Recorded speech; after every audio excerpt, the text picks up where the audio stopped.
وَلْتَكُنْ مِنْكُمْ أُمَّةٌ يَدْعُونَ إِلَى الْخَيْرِ وَيَأْمُرُونَ بِالْمَعْرُوفِ وَيَنْهَوْنَ عَنِ الْمُنْكَرِ وَأُولَئِكَ هُمُ الْمُفْلِحُونَ. Alhamdulillahi Rabbil Alameen, wassalatu wassalam ala Sayyid al-Anbiya'i wal-Mursaleen, Muhammadin wa ala alihi wa ashabihi ajma'een. I begin with the name of God, and I begin by praising God and by sending peace and blessings upon his final messenger Muhammad and his family and companions. Welcome to another series, in another episode in the series Advice of the Day. So today I'd like to continue talking about Ramadan and how to get the most of Ramadan. I mentioned last time about patience and steadfastness, and that patience is not just a passive thing. Patience actually means we should have some steadfastness and planning to avoid the issue of burnout. Now, unfortunately, some Muslims do suffer from burnout in Ramadan. You'll see maybe in the first few nights the mosques are quite crowded, and then after a few nights or a week the numbers tend to go down until towards the end of Ramadan, when the numbers start to pick up again.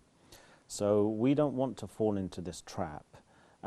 We need to remind ourselves why we're fasting and what our priorities should be with the fast, to avoid the issue of burnout. Now, continuing on this, the way to avoid burnout is to remind ourselves why we're fasting, and also to avoid following the crowd, because we could just follow people around us, maybe our family, maybe our friends, and they may not be fasting or getting the most out of Ramadan the way that we need to.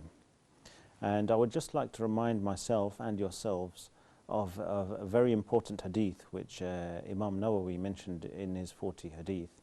I will just read part of it, that the servant, as in the Muslim, does not become closer to God except with the things which are made obligatory for him. So the obligatory prayers, the obligatory fast, which is Ramadan, the Hajj and Zakat, and all the other obligations. This is the way we can first of all become close to God. And the idea is that the voluntary acts should be built upon the obligatory, not the other way around. Now, unfortunately, in Ramadan we do see some people, they turn things upside down.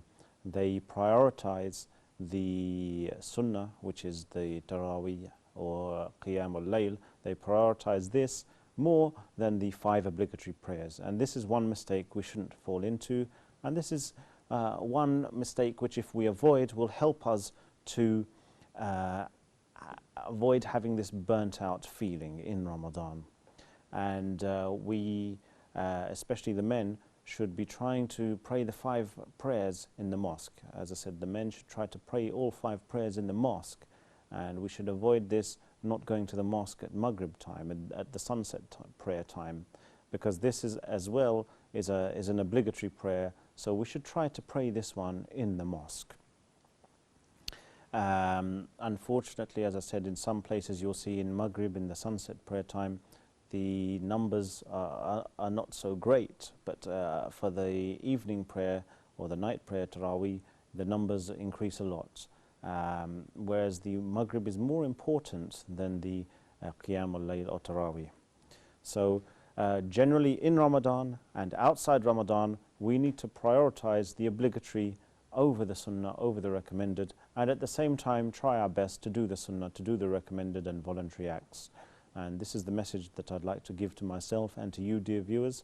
And inshallah, we will talk more on this subject, on how to get the most of Ramadan, in the next episode. So thank you very much. Jazakumullah khairan. Assalamu alaikum wa rahmatullahi wa barakatuh.